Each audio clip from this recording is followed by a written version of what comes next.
some of them are just to wind me up. But it's still funny, but you know when you're just like, don't wind me up. Hey guys, we're back again with another video today. I'm Osama. Emma. Osama. One of the last videos that we did was basically us getting at each other on what we kind of, not hate, but really dislike about each other. Things that get on our nerves. Yep. We realised looking back on it, it was quite heated. I didn't ruin it, you just waffled. You just fully waffled. No, but like the way you've done it. You see, and now look, her mood will change for the whole video. And we don't want you guys to think that we hate each other or, you know, we're really struggling in this marriage, because that's not the case. You know, he's my dear friend, my dear bro. Yeah. So today's one is just basically the opposite. So 5 reasons why we chose to get married. As he would say, enough of the waffling. Let's just get into it. So just a quick one. Oh, okay, I was gonna go for number 1. But number 1, like, comment, subscribe please. Really helps us out. Thank you. First one, we have decided to join. Yeah. Yeah, that's probably the first thing we ever agreed on. So, number 1 is... we're both Muslims. The reason that's important is because our core beliefs are the same, our core foundations are the same. So when it comes to disputes or any problems we have in marriage, we can always refer to the exact same thing, and it's objective. So it's not our opinion or that she thinks this or I think that. We go off something else. And if I'm in the wrong, I say I'm wrong. And if she's in the wrong, she's wrong. But it's like a law. It just makes it so much easier.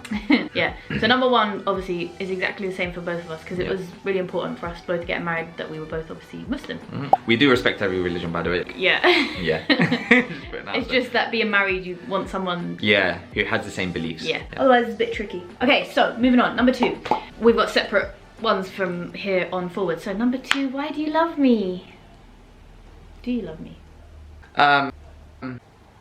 Second reason I married her was because if you haven't watched the brain tumor video, from then I knew I could always count on her. And for me it was very important to have someone who's dependable, someone who's strong, and someone who I know 100% no matter what happens, I can rely on.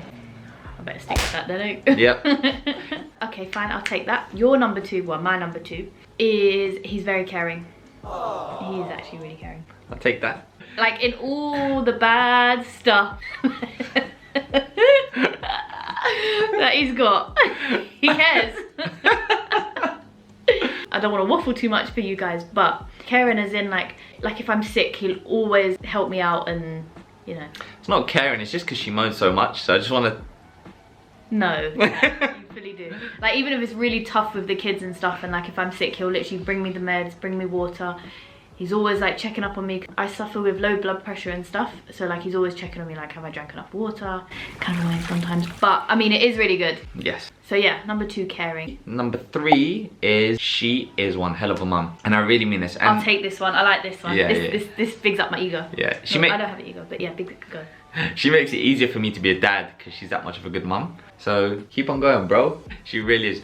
She cares so much about the kids. The kids are always first. She has such a bond with them as well. They'll always kind of choose her over me. Unless it's games, they come to me. Fighting. Yeah. Literally, MMA, fighting. Yeah. Daddy does all that. Yeah. But that's fine by me because, yeah, she definitely deserves all the love she gets from the little one.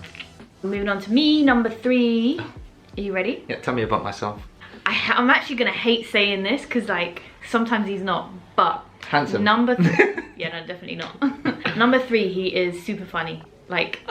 really funny. So the reason I don't want to say it is when we first met, he used to make me laugh all the time. Like I don't know what it was, but he was literally always funny. Don't know where this is going. Now he's funny, don't get me wrong, but some of them are just to wind me up, but it's still funny. But you know when you're just like, don't wind me up though with it.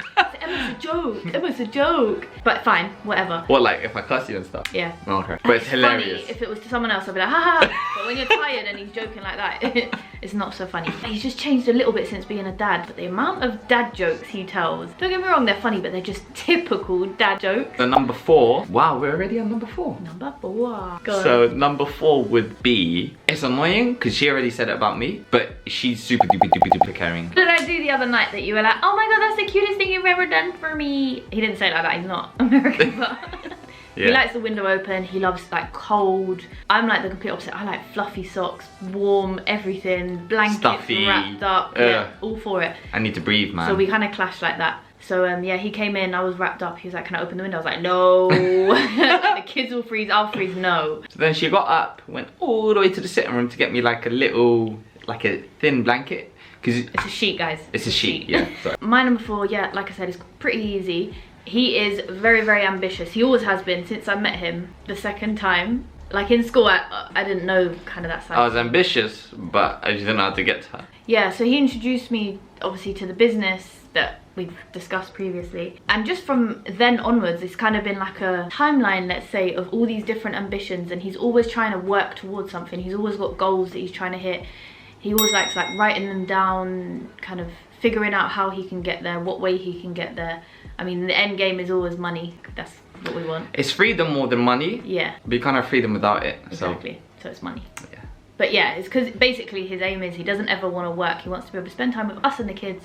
But obviously to do that, we need money coming in to feed ourselves. What do you mean ourselves? Mostly to feed you guys. Shatty. He fasted for 4 days solid, guys. Like no food whatsoever. Well, I was getting so days. fat. I was just like, I looked at myself and I was disgusted. I was like, I need to do something drastic. It worked. I lost like 8 Which leads kilos. on to my number 5. Do you want to just go on to your number 5? Can I do my number 5? Then Yeah, you can go go back for and it. do it. So when he sets his mind to something, so it's kind of like the ambition, but this is a bit different. This is like when Us sets his mind to like a diet, a gym plan. I know a lot of guys love their fitness and love this. It's not just fitness stuff, it's everything. Like when he sets his mind to doing something, like it doesn't matter how tired he is, how fed up he is, how much he doesn't want to do it, he'll make sure he does it, even if it's like the last thing he wants to do.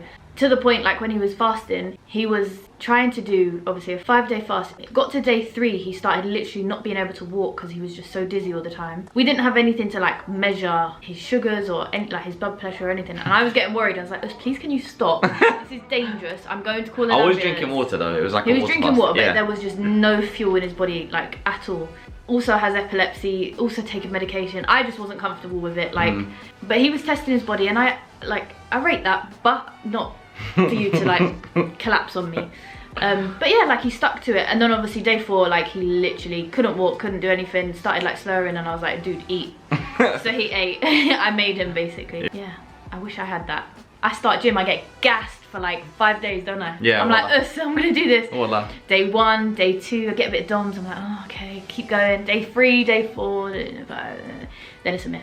Yep. Nah, and I'm still paying. Yeah. Yeah, literally.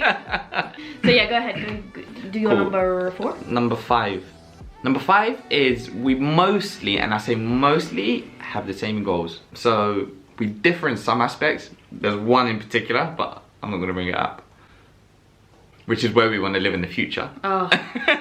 We really differ on that. We're like complete opposite ends. I want to live in the UK, he don't. Yeah. He wants to live anywhere but the UK. Yeah, we'll cross that bridge when we get to it. We don't need to cross any bridge, we're staying in the UK. No. Again, like, marriage is about compromise. Yeah, it's of about course. finding a middle ground that you both end up being slightly happy with, rather To than be one fair, person being the middle miserable. between where I want to go and UK is, I'll be happy that she won't. There's no middle ground in this. There's a chance to have middle ground. Like there's a middle country we could go to, but she doesn't want to go.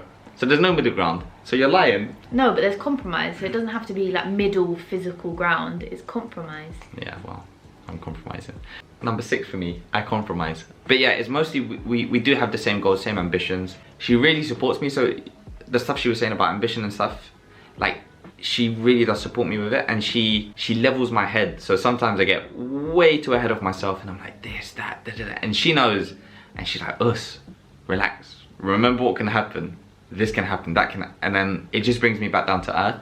Not to say that I don't think he can get there, but just like chill. Like if you get there, great, but don't make yourself set on these things happening within the next year. And then it doesn't happen, and you're disappointed, yeah. and yeah. Like always know that you try your best to get where you're going to get to, but if it doesn't happen, keep trying, but don't get like down about it. If you live in hope, you'll die in desperation, and that's something that's really stuck with me. So I was always hoping this would happen today, and you just get desperate, but it never stops. It never stops, and we never stop wanting more as humans, which is kind of bad because we just end up dying. Anyway, this is getting way too deep. Number 5, she keeps me level-headed, and we have the same goals. That was number 6. Yeah, I kind of gave 2. So we have the same goals, and she keeps me level-headed. I'm just too good, guys. You couldn't split it into 5. I'm just too good.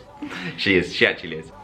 episode. Okay, so thank you guys for watching. Merci beaucoup. We hope it was a more positive one than the last. Inshallah. Look, for those of you who are in relationships, comment down below. Let us know what you love about your partner. It'll probably bring some stuff up for us. I'll be like, oh, maybe I hate this about you, or maybe I like this about you. Let us know anyway. We love hearing from you. So every time we get comments, really genuinely do love it. And thank you again for all the support we've got, for all the likes, the comments, the shares, the subscribes, and all of that. It really helps. And yeah, just keep at it, and we'll keep at it. It's a win-win. So yeah, see you guys in the next video. Adios.